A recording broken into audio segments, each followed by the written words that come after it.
What's up, YTPC? Uncle Willie coming to you again from the mobile lounge. 2 videos in one day. Wow. The first one was just a VR, so I don't really consider that part of my collection of videos. Today I am comparing the warped cigar to the warped pipe tobacco cloud hopper. Some of you may remember I received those cigars last week, and I said that I would do a side-by-side comparison. Well, here we are. I've already smoked the cigar, so I did that off camera. I didn't have time to smoke both of them. You know, we didn't want to be here for 2 hours. So anyway, I'm going to give you... Don't want that to get away. It's the only lighter I got out here. I forgot to bring a different one. This is the one I keep in my thing there. But anyway.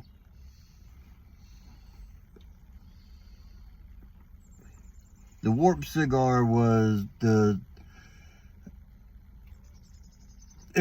number 53.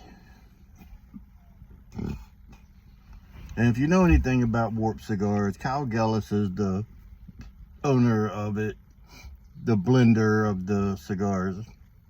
The Cloud Hopper, he named that after his love of travel. You know, like in Hawaii, they have planes that are called island hoppers. Well, a cloud hopper is somebody that goes from, you know, all over the place by plane. His love for travel through the clouds, cloud hopper. It starts off, it has a Corojo wrapper and Nicaraguan long filler and binder. Now they say it has notes of cream, hay, and oak. Well, upon the cold draw, and if you're not sure what that is, the cold draw is once you cut it and you take a draw without it being lit. It's nothing special.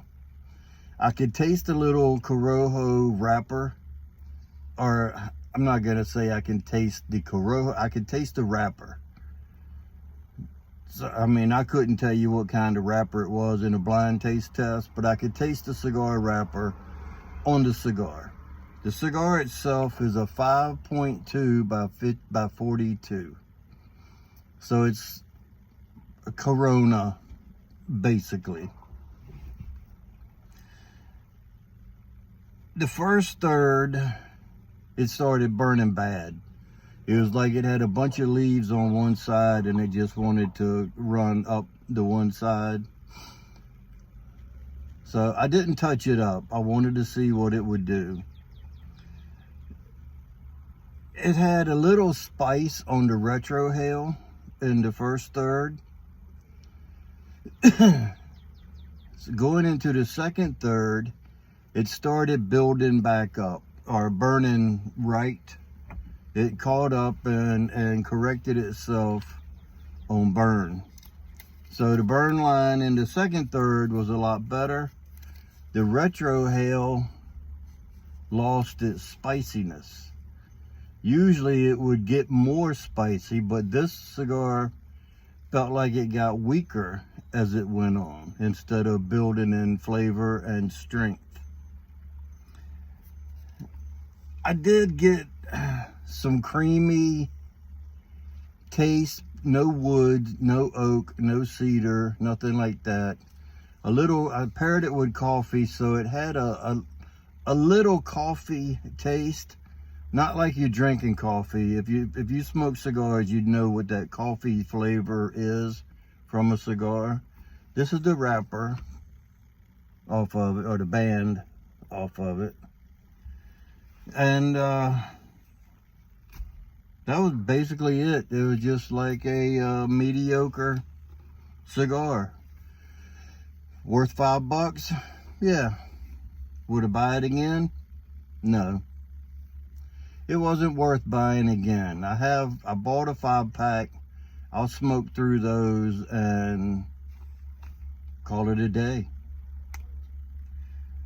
So now, going into the pipe tobacco. This is a collaboration of Kyle Gellis and Jeremy Reeves. Jeremy Reeves, as you know, is the head blender of C&D. I got notes here again. Today was a note day.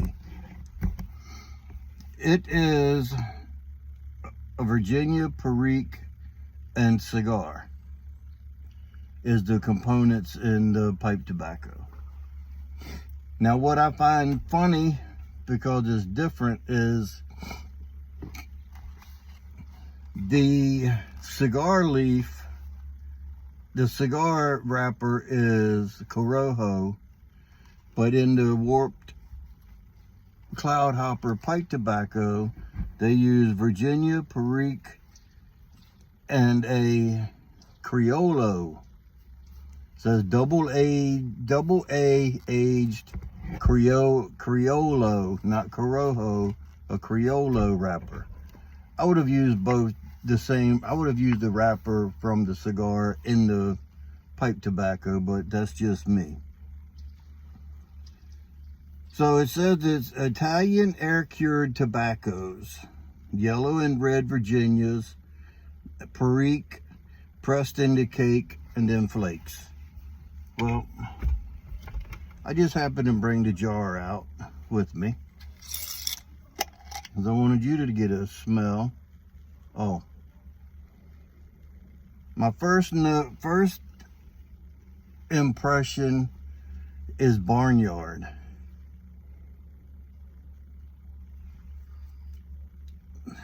These are the flakes they said it was pressed into and then cut into flakes. Typical C&D fashion of their flakes. They're broken. They're not a flake by no means. It reminds me, if you're familiar with Briarworks back down south, that vapor has a boozy smell in the topping. This is what that smells like to me. This has been closed for a year. When I opened it to load the pipe, my first impression, my first aroma was barnyard. It smelled like manure.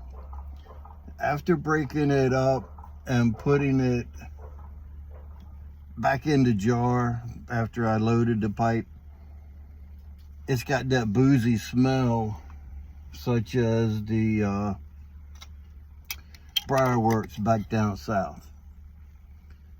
Doesn't taste like it, but it's got that aroma from the jar.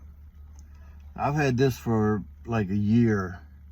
Smoked 1 or 2 bowls when I got it, and then just sit it aside like we always do and forget about it. I've got like 5 out of 7 of the Warp brand. Maybe they have 8 now. But it smells good. The tin note, jar note smells good. It really does. Now I'm smoking it in a small pipe. It has a filter, 9mm filter. This is the Rattray's Outlaw, which is a Devil Ants. It says it has notes of earth, spice, and citrus with hints of coffee. Mixture is free of added flavors, meant to showcase the natural profile of quality tobaccos. I detect something there. Like I said, I detect a boozy. It says no added flavors. I detect a boozy aroma, like a sweet rum, not a spiced rum, but a sweet like rum, some kind of alcohol, maybe even cognac of some sort. So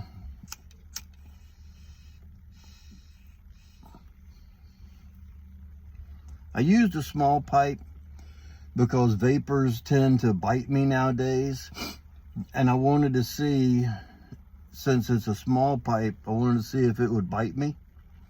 It's not biting me yet, and I've done smoked half of it because I wanted to get a good impression of it before I did the video. Does the filter have anything to do with it not biting me? I don't know. The cigar leaf in it calms it down, so it's not like your typical vapor.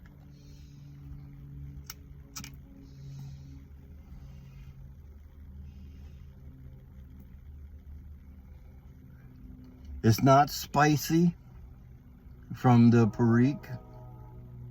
It's a nice, smooth tobacco.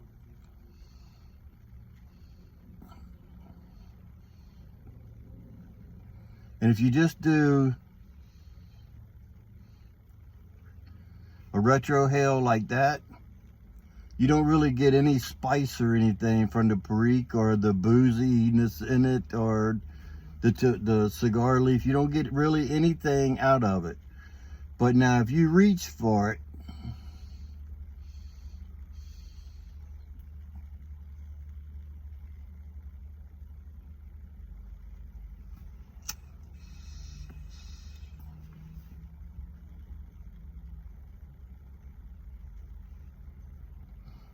you do get the spice from the Perique if you reach for it. You have to be looking for it to find it, if that makes any sense to you.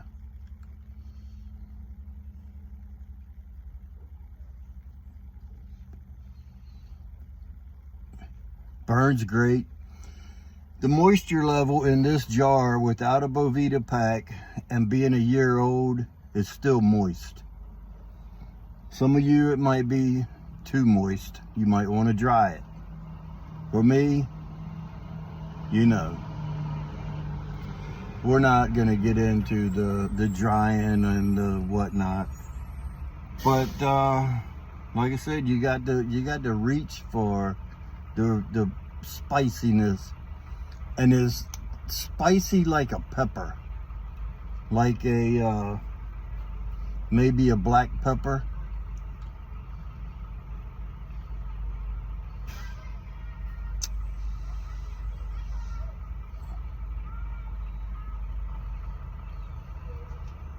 Is it good? Yeah. Would I buy it again? Yeah.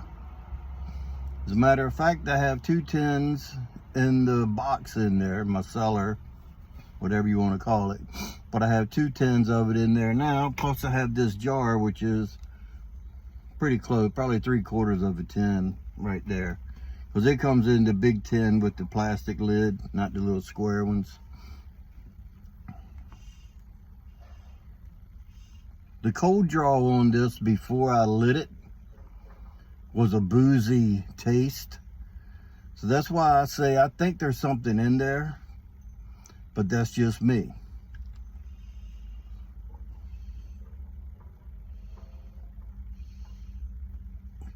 And as always, with my opinion, your mileage may vary. So you can take it with a grain of salt. From what I've come across from both the cigar and the pipe tobacco, but I do like the pipe tobacco. The cigar, not so much. I mean, it was okay. It's worth $5. It's $5 cigar all day long. If it was in a different size, maybe I would find more flavors in it or something. But being a small cigar, you should be getting more flavor from it than you would out of a Toro or a Churchill, say. So there you have it. There's my impression, my thoughts, my review, whatever you want to call it, of warped tobacco, cigar, and pipe tobacco. So, with that being said, if you stay ready, you don't have to get ready. And with that being said, until next time, you know what to do. Stuff them and puff them.